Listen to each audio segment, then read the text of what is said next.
Gaming ল্যাপটপগুলো সাধারণত portable power house হিসেবে পরিচিত। যারা অন দ্য গোতে কন্টেন্ট ক্রিয়েটর এবং গেমার মূলত তাদেরকে উদ্দেশ্য করে এই গেমিং ল্যাপটপগুলো ম্যানুফ্যাকচার করা হয়। ল্যাপটপগুলোর প্রধান উদ্দেশ্য হয়ে থাকে এটির বাজেট এবং কনফিগারেশনের মধ্যে সর্বোচ্চ পারফরম্যান্স নিশ্চিত করা। তবে এই গেমিং ল্যাপটপগুলোর পারফরম্যান্স নিয়ে অনেকের মনে রয়েছে নানা রকম প্রশ্ন এবং কনফিউশন। আজকে আমাদের কাছে রিভিউ ইউনিট হিসেবে রয়েছে Asus ROG Zephyrus Duo 15 GX550 Li ল্যাপটপটি। ল্যাপটপটির বর্তমান বাজার মূল্য প্রায় 4,05,000 টাকার আশেপাশে। আজকের ভিডিওতে আমরা বিশ্লেষণ করে দেখব যে ল্যাপটপটি তার প্রাইস অনুযায়ী ঠিক কী পরিমাণ পারফরম্যান্স অফার করছে এবং কারাই বা এই ল্যাপটপটি কিনবেন। রিভিউয়ার হিসেবে আছি আমি Arraful Islam. Welcome to PC tech Bangladesh. ল্যাপটপটির ডিজাইন এবং বিল্ড কোয়ালিটি নিয়ে কথা বলতে গেলে সম্পূর্ণ ল্যাপটপটি ম্যাগনেসিয়াম অ্যালয় দিয়ে তৈরি এবং ল্যাপটপটি মেটাল বডি হওয়া সত্ত্বেও এর ওয়েট যথেষ্ট কম। আমরা এটিকে যদি ROG এর প্রিভিয়াস ফ্ল্যাগশিপ ল্যাপটপ ROG মাদারশিপের সাথে কম্পেয়ার করি তাহলে দেখা যাবে যে ল্যাপটপটির ওয়েট ছিল প্রায় 5.3 কিলোগ্রামের আশেপাশে। সে তুলনায় এই ল্যাপটপটির ওয়েট মাত্র 2.4 কিলোগ্রাম। ডিজাইনের দিক দিয়ে ROG Zephyrus Duo ল্যাপটপটি প্রিভিয়াস ROG ফ্ল্যাগশিপ ল্যাপটপগুলোর চাইতে বেশ অনেকটাই স্লিম এবং ল্যাপটপটির লিডটির ডিজাইনটাও অনেকটা মিনিমালিস্টিক রাখা হয়েছে। সেই সাথে রয়েছে ROG লোগো, তবে এবার এতে থাকছে না কোনো প্রকার RGB লাইটিং। ল্যাপটপটির বেজেলের চারিপাশে রয়েছে ব্রাশ মেটাল ডিজাইন। এই ল্যাপটপটিকে world first dual screen laptop with tilt up screen নামে আখ্যায়িত করা হয়েছে। তবে এই ল্যাপটপটির যেটি মেন আকর্ষণ অর্থাৎ এই টিল্ট আপ স্ক্রিন নিয়ে আমার বেশ কিছু কমপ্লেন রয়েছে। ল্যাপটপটির এই সেকেন্ডারি টিল্ট আপ স্ক্রিনটি যেমন ওয়ার্কিং ফ্লেক্সিবিলিটি ও এয়ারফ্লো ইমপ্রুভমেন্ট করেছে, সেই সাথে যোগ করেছে ডাস্ট ইস্যু। বেটার এয়ারফ্লো এর সাথে সাথে ল্যাপটপটির সেকেন্ড স্ক্রিনের নিচে প্রচুর পরিমাণে ডাস্ট জমা হচ্ছে, যেটা ওয়াশ করাও বেশ রিস্কের, কারণ ল্যাপটপটির টপ সারফেস এবং সেকেন্ড স্ক্রিনের বটম সারফেসের মধ্যকার দূরত্ব খুবই সরু, যার ফলে কোনো কিছু দিয়ে এই ডাস্ট ওয়াশ করাও বেশ রিস্কের। আমার সর্বশেষ কমপ্লেনটি হলো এই টিল্ট আপ স্ক্রিনে যে হিঞ্জ আর্ম ব্যবহার করা হয়েছে সেই হিঞ্জ আর্মের কোনো প্রকার ডাস্ট প্রোটেকশনই রাখা হয়নি, যার ফলে আমাদের মতো ডাস্টযুক্ত কান্ট্রিতে 1-2 বছর পর এই টিল্ট আপ স্ক্রিনের হিঞ্জের অবস্থা কি হবে সেটি নিয়ে আমি বেশ চিন্তিত। গেমিং ল্যাপটপগুলোতে সাধারণত H বা HK সিরিজের প্রসেসর ব্যবহার করা হয়, যাদের বেস ক্লক এবং boost clock regular you series processor চাইতে বেশ অনেকটাই বেশি। এদের মধ্যে বেশ কিছু গেমিং ল্যাপটপের প্রসেসর আবার ওভারক্লকিংও সাপোর্ট করে এবং এই H বা HK সিরিজের প্রসেসরগুলোর তাপমাত্রা রেগুলার ইউ সিরিজের প্রসেসরের চাইতে বেশ অনেকটাই বেশি হয়ে থাকে। তাই গেমিং ল্যাপটপগুলোতে ওয়ার্ক স্টেশন এবং গেমিং এর টাইমে 80 ডিগ্রি টু 90 ডিগ্রি এর মধ্যে টেম্পারেচার ওঠানামা করাটা একদমই স্বাভাবিক।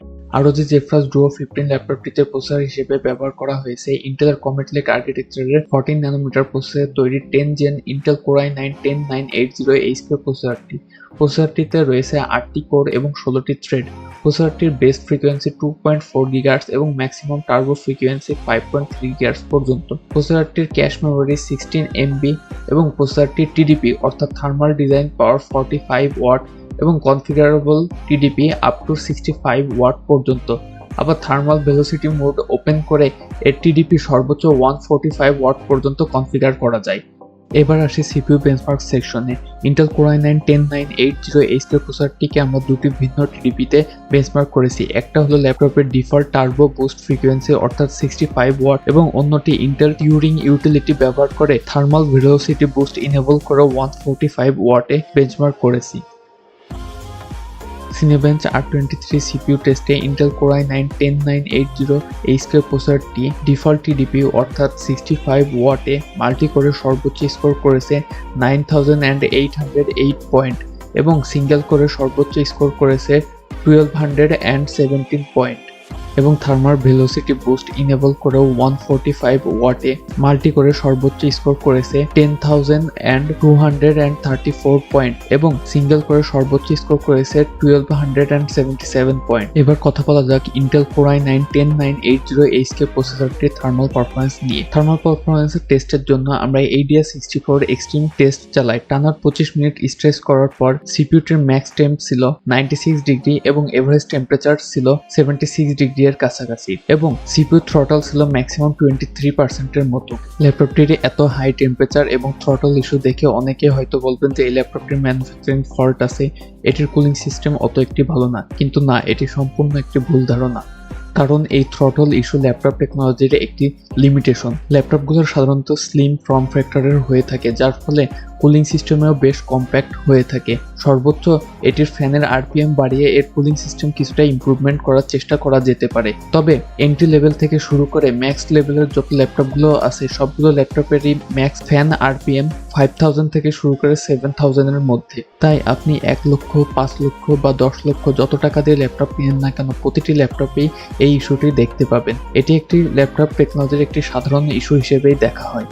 ল্যাপটপটির মাদারবোর্ডে HM470 এর চিপসেট ব্যবহার করা হয়েছে। আমরা সাধারণত জানি ইন্টেলের জেড সিরিজ চিপসেটগুলো ওভারক্লকিং সমর্থন করে, অর্থাৎ ল্যাপটপটি থেকে কোনো প্রকার ওভারক্লকিং এর সুবিধা পাচ্ছেন না। তবে ইন্টেল কোর i9-10980H প্রসেসরটিতে থার্মাল ভেলোসিটি বুস্ট ইনেবল করে সর্বোচ্চ 5.3 GHz পর্যন্ত পুশ করা যায়। তবে এই ফিচারটি অত একটি কার্যকর নয়।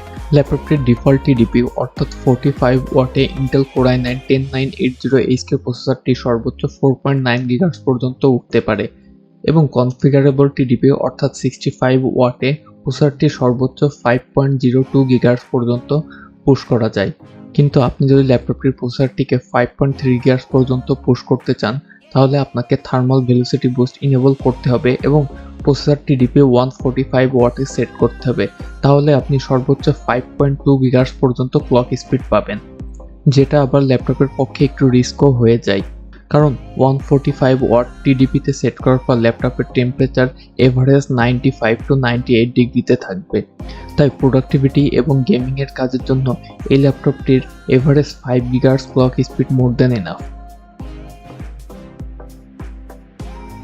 ল্যাপটপটিতে ডুয়েল চ্যানেল কনফিগারেশনে 32GB 3200 বাসের DDR4 র্যাম ব্যবহার করা হয়েছে। 32GB র্যামের মধ্যে 16GB র্যাম অনবোর্ড এবং আরেকটি স্লটে একটি 16GB র্যাম লাগানো রয়েছে। আপনি চাইলে সেটিকে রিলিজ করে 32GB সিঙ্গেল স্টিক লাগিয়ে ম্যাক্সিমাম 48GB-তে আপগ্রেড করতে পারবেন। ইন্টেল বেসড ল্যাপটপগুলোতে এই সিরিজের বোর্ড ব্যবহার করা হয়, যেগুলো সাধারণত লগ মাদারবোর্ড এবং ল্যাপটপে সাধারণত XMP প্রোফাইলও থাকে না এবং ল্যাপটপের যেই র্যামগুলো ম্যানুফ্যাকচার হয় সেইগুলো XMP ফিচার সাপোর্ট করে না।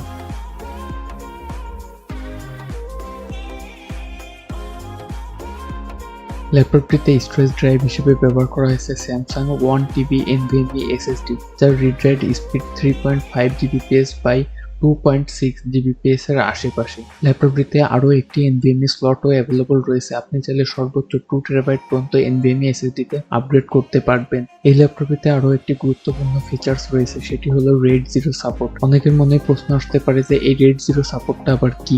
RAID 0 হলো দুইটি স্টোরেজ ড্রাইভ এবং তাদের স্পিডকে একত্রে সিঙ্ক করে একটি ড্রাইভে পরিণত করা, যার ফলে আপনি যদি এই ল্যাপটপে সেম কনফিগারেশনের আরেকটি SSD লাগান, তাহলে আপনি এর থেকে টোটাল রিড রাইট স্পিড পাবেন 7 Gbps বাই 6 Gbps এর আশেপাশে। ল্যাপটপটিতে ফুল সাইজ পারকি 8GB চিকলেট কিবোর্ড ব্যবহার করা হয়েছে, যার কি ট্রাভেল 1.4 মিলিমিটার পর্যন্ত। বক্সে একটি রিস্ট্রেসও দেওয়া হয়েছে, যার ফলে টাইপিং এর সময় বেশ কমফোর্টেবল একটি ফিল পাওয়া যায়। সেকেন্ডারি ডিসপ্লেটির কারণে কিবোর্ড পজিশন বেশ নিচের দিকে নেমে এসেছে, যার ফলে রিস্ট্রেস ছাড়া টাইপিং করতে বেশ আনকমফোর্টেবল ফিল হয়। কিবোর্ডের ঠিক রাইট সাইডে রয়েছে টাচপ্যাডটি, এটি আকারে বেশ ছোট, টাচ সেন্সিটিভিটিও ছিল যথেষ্ট ফাস্ট এবং রেসপন্সিভ। লেফট রাইট ক্লিকের জন্য দুটি ডেডিকেটেড বাটনও দেওয়া রয়েছে। টাচপ্যাডের কর্নারের বাটনটিতে ক্লিক করলে এটি একটি নিউমেরিক প্যাড হিসেবে কাজ করবে। ওয়্যার্ড কানেক্টিভিটির জন্য ল্যাপটপটিতে পর্যাপ্ত পরিমাণ কানেক্টিভিটি পোর্টসও দেওয়া হয়েছে। ল্যাপটপটির লেফট সাইডে রয়েছে একটি ডিসি ইন চার্জিং পোর্ট, একটি অডিও ইন মাইক্রোফোন পোর্ট, একটি audio out headphone port. Right সাইডে কানেক্টিভিটি পোর্ট হিসেবে রয়েছে দুটি USB 3.2 টাইপ A Gen 1 পোর্ট, একটি USB type C Thunderbolt 3 port. Type C পোর্টটি দিয়ে ল্যাপটপটিকে চার্জও করতে পারবেন এবং একই সাথে 4K G-Sync মনিটরও ইউজ করতে পারবেন। ল্যাপটপটির ব্যাক সাইডে পোর্টস হিসেবে রয়েছে একটি 2.5 গিগাবিটের RJ45 LAN পোর্ট, একটি HDMI 2 পয়েন্ট পোর্ট এবং একটি USB 3.2 Gen 2 type A port. তবে দুঃখের বিষয় হলো এই ল্যাপটপটি যেহেতু কন্টেন্ট ক্রিয়েটরদের উদ্দেশ্য করে বানানো হয়েছে, কিন্তু ল্যাপটপটিতে কোনো প্রকার SD কার্ড স্লট নাই। ল্যাপটপটিতে ওয়্যারলেস কানেক্টিভিটি হিসেবে রয়েছে ডুয়েল ব্যান্ড ওয়াইফাই 6 এবং dual band Bluetooth 5.1। ল্যাপটপটিতে 15.6 ইঞ্চের 4K UHD anti-glare IPS display ব্যবহার করা হয়েছে। এটি একটি 60 হার্টজের ডিসপ্লে যার পিক ব্রাইটনেস 400 নিটস পর্যন্ত। ডিসপ্লেটি প্যান্টন ভ্যালিডেটেড এবং এটির sRGB 132% এবং Adobe RGB 100% এবং ল্যাপটপটির ডিসপ্লেটি G-Sync কম্প্যাটেবল। এই ল্যাপটপটির দুটি ডিসপ্লে ভ্যারিয়েন্ট রয়েছে, একটি 4K 60 Hz এবং অন্যটি 1080p 300 Hz। আমাদের কাছে যে ভ্যারিয়েন্টটি রয়েছে এটি মূলত কন্টেন্ট ক্রিয়েটরদের জন্য এবং 1080p 300 Hz গেমারদের জন্য। এবার কথা বলা যাক ল্যাপটপটির main attraction the screen pad. Secondary ডিসপ্লেটিও 60 Hz এর 4K IPS অ্যান্টি-গ্লেয়ার প্যানেল যার peak brightness 400 nits, Adobe RGB 100% এবং sRGB 132%। ডিসপ্লেতে কোনো প্রকার ডেড পিক্সেল বা ব্যাকলাইট ব্লিডিং আছে কিনা সেটি দেখার জন্য এইজো টেস্টটি চালাই এবং ডিসপ্লেতে কোনো প্রকার ডেড পিক্সেল বা ব্যাকলাইট ব্লিডিং আমাদের চোখে পড়েনি। তবে সেকেন্ডারি স্ক্রিনের কালার অ্যাকুরেসি নিয়ে আমি একটু হতাশ হয়েছি, কারণ মেইন স্ক্রিনের চাইতে সেকেন্ডারি স্ক্রিনের কালার অ্যাকুরেসি কিছুটা কম, কিন্তু এইসোসের ভাষ্য মতে উভয় স্ক্রিনের কালার অ্যাকুরেসি সমান হওয়ার কথা ছিল। আপনারা হয়তো স্ক্রিনে দেখতে পাচ্ছেন যে সেকেন্ডারি স্ক্রিনের কালারটি কিছুটা ওয়াশড আউট টাইপের। 2019-এ Asus ZenBook Pro Duo দিয়ে ডুয়াল স্ক্রিন ল্যাপটপের যাত্রা শুরু হয়। তবে এতদিন পর্যন্ত এই সেকেন্ডারি স্ক্রিনের ফুল অ্যাডভান্টেজটা পাওয়া যেত না, অর্থাৎ এতদিন শুধুমাত্র একটি সফটওয়্যার কয়েকটি প্যানেলে সেকেন্ডারি স্ক্রিনে রেখে ওয়ার্কফ্লো কিছুটা বেটার করা যেত, অথবা একই সাথে 2-3টি অ্যাপস রাম রেখে মাল্টিটাস্কিং করা যেত। কিন্তু এতদিন পর্যন্ত কোনো প্রকার ডেডিকেটেড কোনো ফিচার্স ছিল না যেটার মাধ্যমে খুব ইজিলি ভাবে ফাস্ট কোনো সফটওয়্যারে কমান্ড দেওয়া যেত। অ্যান্ড ফাইনালি 2021-এ Asus Adobe এর সাথে কোলাবোরেশন করে তাদের ডুয়াল স্ক্রিন ল্যাপটপগুলোতে অ্যাড করেছে এই নতুন features screen expert dial and control panel settings. যেহেতু ফিচারটি Asus অ্যান্ড Adobe এর কোলাবোরেশনে তৈরি হয়েছে, তাই শুধুমাত্র Adobe ইউজাররাই এই ফিচারটির ফুল অ্যাডভান্টেজটা নিতে পারবেন। এই ফিচারটি কোনোভাবে অন্যান্য সফটওয়্যারগুলোর সাথে সিঙ্ক করে না। সেকেন্ডারি স্ক্রিনের অ্যাপ মেনু থেকে screen expert dial and control panel সেটিংসটি ওপেন করার পর একটি উইন্ডোজ ওপেন হবে। সেখানকার ইনেবল অ্যাপ লিস্ট থেকে আপনার পছন্দের অ্যাডোবি সফটওয়্যারটি সিলেক্ট করবেন। তারপর সেখানে বেশ কিছু বাটন এবং ডায়াল রয়েছে। প্রতিটি বাটন এবং ডায়ালার অনুযায়ী আপনি আপনার সফটওয়্যারের কমান্ডগুলো সিলেক্ট করে দিতে পারবেন। প্রায় 3 সপ্তাহের বেশি সময় ধরে ROG Zephyrus Duo 15 ল্যাপটপটিকে আমি আমার মেইন ডিভাইস হিসেবে ইউজ করছি। আমি একজন entry level 3D artist. 3D based ওয়ার্কগুলোর জন্য আমি গুগল স্কেচআপ সফটওয়্যারটি ব্যবহার করে থাকি এবং এই কাজগুলো আমি আমার ল্যাপটপেই করে থাকি। সাধারণত কাজ করার সময় আমি যে সমস্যাটি সবসময় ফেস করে থাকি সেটি হলো একটি মডেল ক্রিয়েট করার পর সবচেয়ে গুরুত্বপূর্ণ কাজটি হলো ম্যাটেরিয়াল এবং লাইটিং ইফেক্ট অ্যাড করা। এই দুটি কাজের জন্য আমাকে 3টি প্যানেল ওপেন রাখার প্রয়োজন পড়ে। একটি হলো main work space, V Ray material panel এবং রিয়েল টাইম রেন্ডার প্যানেল, যাতে ম্যাটেরিয়াল এবং লাইটিং ইফেক্টগুলো ঠিক মতো দেওয়া হচ্ছে কিনা সেটি আমি চেক করতে পারি। কিন্তু একটা 15.6 ইঞ্চের ডিসপ্লেতে এই 3টি প্যানেল কমফোর্টেবল সাইজে ওপেন রেখে কাজ করা বেশ কষ্টকর। যখন এই সেম কাজটি আমি ROG Zephyrus Duo 15 ল্যাপটপটিতে করা শুরু করি, দুটি স্ক্রিন থাকার কারণে এটি আমার কাজকে আরো বেশি ফ্লেক্সিবল করে দিয়েছিল। কারণ এখন আমি আমার মেইন ওয়ার্ক স্পেসকে মেইন স্ক্রিনে রাখতে পারছি, ম্যাটেরিয়াল এবং রিয়েল টাইম রেন্ডার প্যানেলটিকে আমি সেকেন্ড স্ক্রিনে রাখতে পারছি। রিয়েল টাইম রেন্ডার প্যানেলটি কমফোর্টেবল সাইজে ওপেন রাখতে পারায় ম্যাটেরিয়াল এবং লাইটিং ইফেক্টগুলো ঠিক মতো অ্যাড হচ্ছে কিনা সেটা বেশ ভালোভাবে যাচাই করতে পারছিলাম। তবে এই সেকেন্ডারি ডিসপ্লেটির মেজর দুটি ইস্যু আমার চোখে পড়েছে, সেটি হলো মেইন স্ক্রিনের তুলনায় সেকেন্ডারি স্ক্রিনের কালার অ্যাকুরেসি কিছুটা কম এবং সেকেন্ডারি স্ক্রিনটি কিছুটা ওয়াশড আউট টাইপের। এই দুটি বিষয় ছাড়া ক্রিয়েটিভ কাজে সেকেন্ডারি স্ক্রিনের ফ্লেক্সিবিলিটি নিয়ে আমি বেশ স্যাটিসফাইড।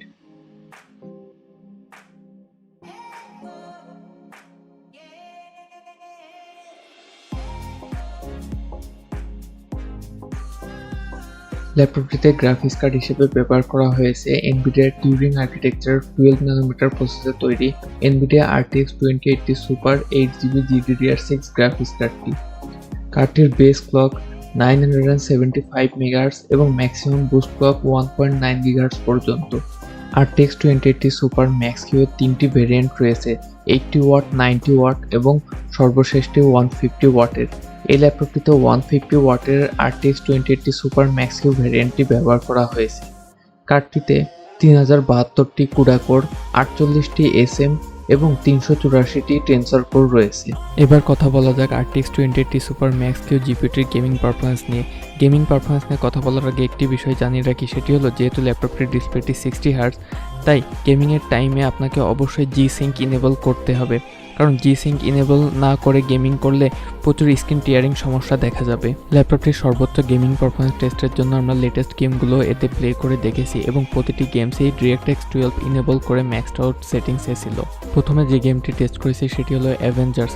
ম্যাক্স সেটিংসে DLSS অফ রেখে 4K-তে 45 FPS, 1440p বা 2K-তে 49 FPS এবং 1080p-তে 59 FPS। মেট্রো এক্সোডাসে 4K-তে 26 FPS, 1440p বা 2K-তে 49 FPS এবং 1080p-তে 59 FPS। এরপরের গেমটি হলো সবচাইতে আলোচিত এবং সমালোচিত গেম অর্থাৎ সাইবারপাঙ্ক 2077। ম্যাক্সড আউট সেটিংসে 4K-তে 30 FPS, 1440p বা 2K-তে 45 FPS এবং 1080p-তে 58 FPS। এরপরের গেমটি হলো কন্ট্রোল। শুধুমাত্র এই গেমটিতে আমরা DLSS ইনেবল রেখেছিলাম। 4K-তে 51 FPS, 1440p বা 2K-তে 54 FPS এবং 1080p-তে 59 FPS। এবার কথা বলা যাক বেশ কিছুদিন আগে রিলিজ হওয়া হিটম্যান 3 গেমটি নিয়ে। 4K-তে 45 FPS, 1440p বা 2K-তে 59 FPS, 1080p-তে 59 FPS। Shadow of the Tomb Raider গেমটিতে 4K-তে 45 FPS, 1440p বা 2K-তে 59 FPS, 1080p-তে 59 FPS। ডুম ইন্টারনালে 4K-তে 55 FPS, 1440p বা 2K-তে 60 FPS, 1080p-তে 60 FPS। PES 2021 গেমে 4K-তে 59 FPS, 1440p বা 2K-তে 59 FPS, 1080p-তে 59 FPS। গেম বেঞ্চমার্কের সময় এটি থার্মাল পারফরমেন্স দেখে আমি বেশ অবাক হয়েছি, কারণ আমার দেখা প্রথম ল্যাপটপ এটি, যেটি কিনা গেমিংয়ের সময় এভারেজ 80 ডিগ্রির নিচে টেম্পারেচার ছিল। গেমিংয়ের সময় ল্যাপটপটির সর্বোচ্চ টেম্পারেচার উঠেছিল 88 ডিগ্রি, এভারেজ টেম্পারেচার ছিল 78 ডিগ্রি এবং মিনিমাম টেম্পারেচার ছিল 66 ডিগ্রি সেলসিয়াস পর্যন্ত। গেমিং বেঞ্চমার্কের সময় RTX 2080 সুপার ম্যাক্স কিউ জিপিইউটি সর্বোচ্চ ওয়াটেজ উঠেছিল 120 ওয়াট, এভারেজ ওয়াটেজ ছিল 115 ওয়াট এবং মিনিমাম ওয়াটেজ ছিল 180 ওয়াট পর্যন্ত। ROG জেফরাস ডুও 15-এর এই ভ্যারিয়েন্টটি যেহেতু ক্রিয়েটর ফোকাস করে ম্যানুফ্যাকচার করা হয়েছে, এবার কথা বলা যাক ল্যাপটপটির প্রোডাক্টিভিটি পারফরমেন্স নিয়ে। আমাদের কাছে কোনো প্রকার 4K ফুটেজ না থাকার কারণে আমরা প্রিমিয়ার প্রো টেস্টে স্কিপ করে যাচ্ছি। 3D বেসড ওয়ার্কে ল্যাপটপটির পারফরমেন্স নিয়ে আমি স্যাটিসফাইড। মডেল ক্রিয়েটিং এবং রিয়েল টাইম রেন্ডারিংয়ের সময় কোনো প্রকার ল্যাগ বা ওভারহিটিং ইস্যু আমার চোখে পড়েনি। সম্পূর্ণ একটি প্রজেক্ট বেশ তাড়াতাড়ি রেন্ডার হতো, তবে একটি প্রজেক্ট ঠিক কত তাড়াতাড়ি রেন্ডার হবে সেটা ডিপেন্ড করে প্রজেক্ট সাইজ এবং কোয়ালিটি এর উপর। অপরদিকে লুমিয়নে 4K 60 FPS 10 সেকেন্ডের একটি অ্যানিমেশন রেন্ডার হতে সময় নিয়েছিল প্রায় 45 মিনিটের মতো, যেটাকে বেশ অনেকটাই ফাস্ট বলা যায়। ল্যাপটপটির ইউনিক ফিচার্সগুলো এবং এটির পারফরমেন্স নিয়ে আমি স্যাটিসফাইড, তবে ল্যাপটপটিতে কিছু ত্রুটি রয়েছে। আশা করছি next gen ROG Zephyrus duo 15 AC-তে ASUS এই প্রবলেমগুলো ফিক্স করে ফেলবে। ল্যাপটপটির বর্তমান বাজার মূল্য 4,05,000 টাকার আশেপাশে। স্থান এবং সময় ভেদে এটির কম বেশি হতে পারে। অবশ্য এই বাজেট দিয়ে লেটেস্ট RTX 3090 গ্রাফিক্স কার্ড দিয়ে একটি পিসি বিল্ড করা যায়, তবে আমার মতো যারা অন্ধাগতে কন্টেন্ট ক্রিয়েটর আছে তারা হাজার চাইলেও একটি পিসি নিতে পারে না। তাই যারা অন্ধাগতে কন্টেন্ট ক্রিয়েটর এবং ম্যাক্সিমাম পোর্টেবিলিটি পারফরমেন্স চান তারা নিশ্চিন্তে এই ল্যাপটপটি নিতে পারেন। আজ এই পর্যন্তই, আবার দেখা হবে অন্য কোনো ভিডিওতে। ধন্যবাদ জানাই ASUS বাংলাদেশকে আজকের রিভিউটি আমাদেরকে প্রোভাইড করার জন্য।